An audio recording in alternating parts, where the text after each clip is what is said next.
Beralih ke informasi lainnya, saudara, hujan badai sejak Senin sore hingga Senin malam menerjang wilayah Gianyar, Bali dan juga merusak bangunan hingga kendaraan.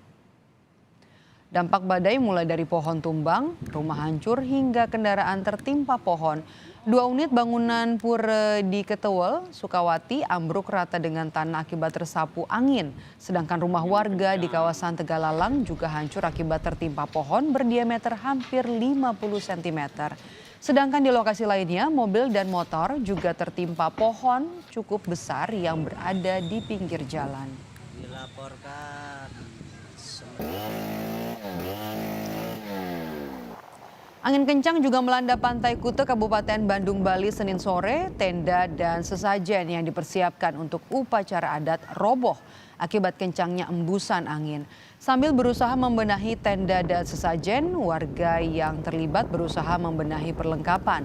Pengurus Banjar Anyar Kute menyatakan menunggu situasi mereda untuk melanjutkan prosesi adat yang sudah dipersiapkan. Namanya kendala cuaca kita kan tidak bisa prediksi ya. Namanya alam yang berkata ya seperti ini ya kita jalankan dulu bagaimananya nanti lihat ke depannya. Belakangan ini cuaca di Bali khususnya di wilayah Kute ini seperti apa Pak memang?